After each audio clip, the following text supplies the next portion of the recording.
I was living in Abu Dhabi when this happened, and I was 17 years old at the time. I've had a number of experiences from taxi drivers out there that could fit on this sub, but this one was by far the worst and creepiest, and I'd like to share it with you all. It was Boxing Day 2012, and I was going to my friend's house for his Boxing Day party. He lived in a compound that was a bit of a drive off the island itself, and although not rural suburbs by most standards, this area could be classed as such. These residential suburbs were also still mostly in development. Every block had a new building site, plenty of empty shells of houses, no security cameras at the time, etc. There were no pavements either, just rubble and sand patches, split by tarmac roads. Now, taxis in the UAE are crazy common. You just put your hand out and one pulls up. And back then, there was less security. There were no cameras or mics in the car, just the meter. I hailed a cab and sat in the front as a result of a past experience I had, and we set on our way.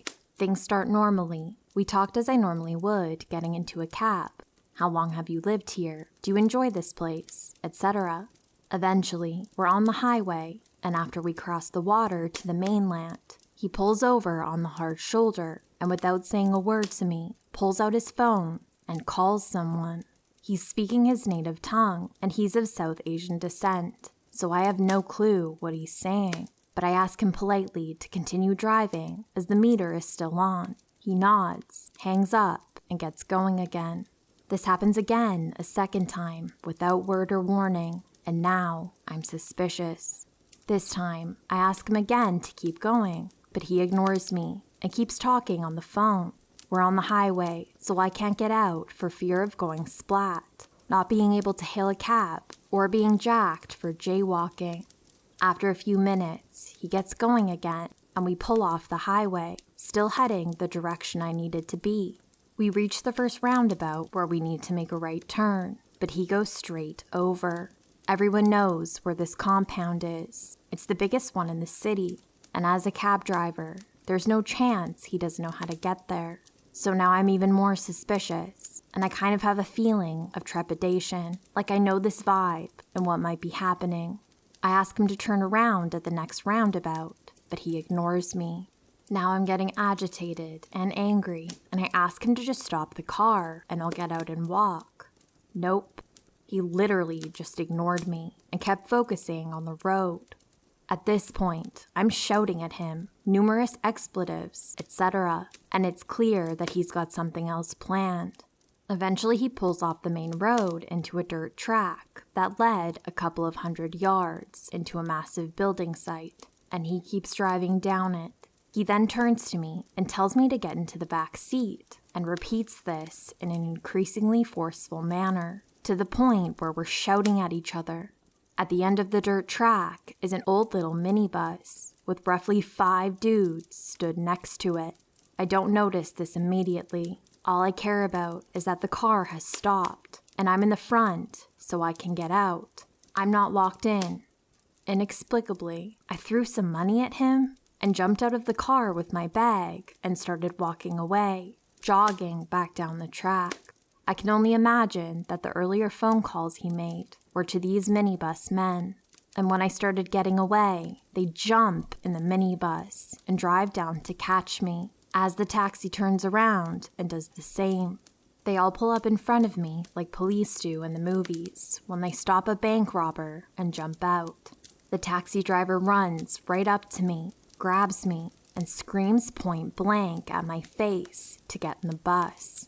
I can still smell and feel the damp heat from his breath as it touched my face, and the little bits of his spit hitting my cheeks. This honestly just enraged me, so I grabbed him by the throat and pushed him against his car.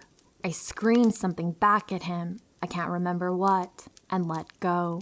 They all get their phones out and start calling and messaging and moving towards me, so I just got out of there as fast as I could. Ran all the way down and back onto the main road, and went to my mates on foot.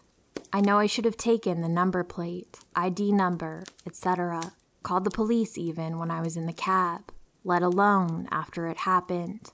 However, I was a 17-year-old with a bottle of Jack Daniels in my bag, on the way to a party with all my mates drinking in a Muslim country with a drinking age of 21. The paranoia of the trouble from that was enough to keep it quiet from the authorities, although I did tell every family member and friend. So yeah, if I could never meet you and your little minibus posse again, that would be great.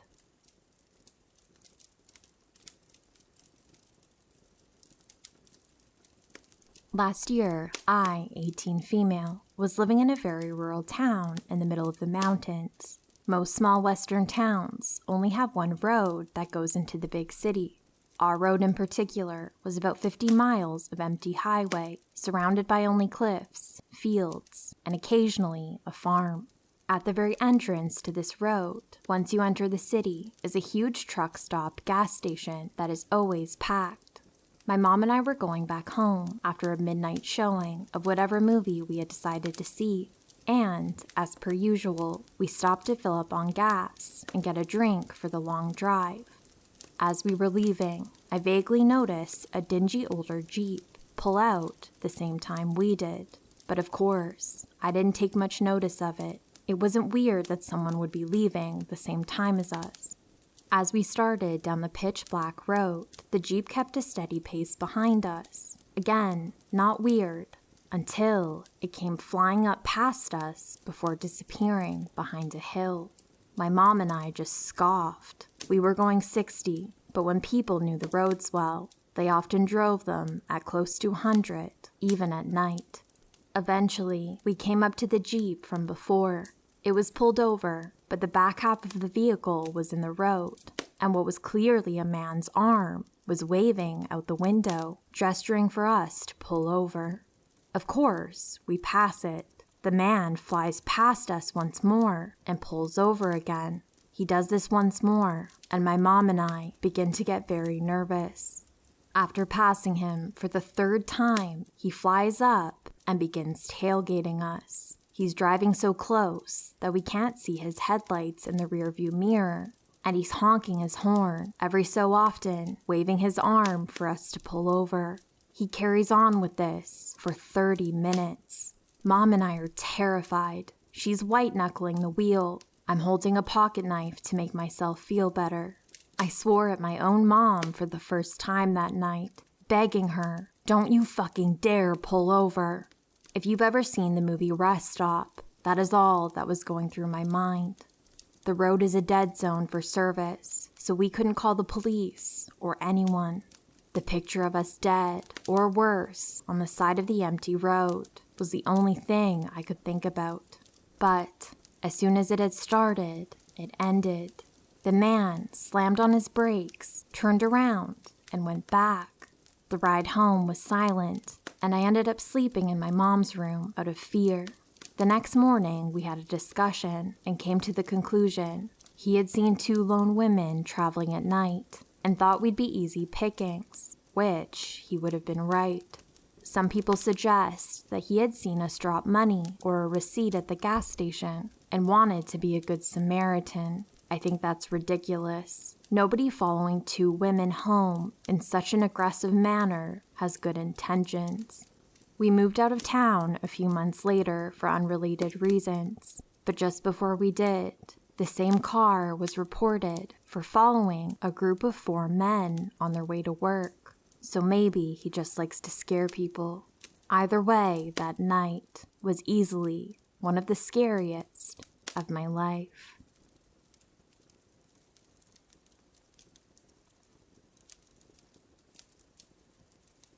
My mom was about 8 when this happened, so it was the mid-70s. This happened in a small rural town in Canada, so stranger danger wasn't a big thing there. My mom was leaving school, and an older, dirty-looking man pulled up in a beat-up old sedan, and he told her that he knew her parents and that they had asked him to pick her up. Side note about my step-grandfather.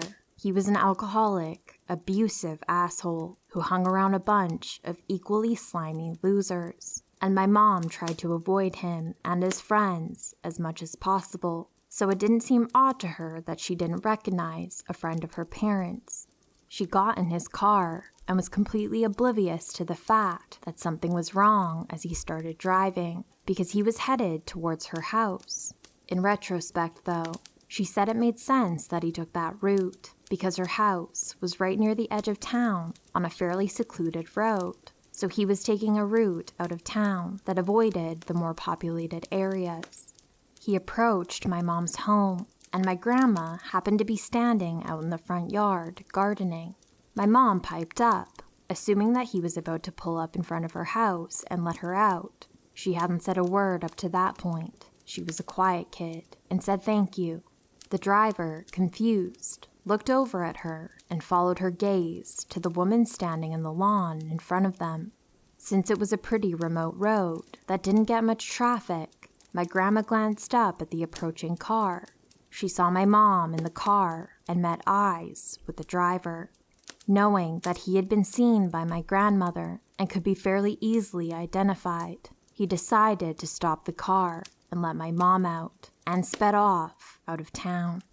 My mom remembers my grandma collapsing on the lawn in a fit of tears, freaking out, and my mom being completely oblivious to the very real danger she'd just been in.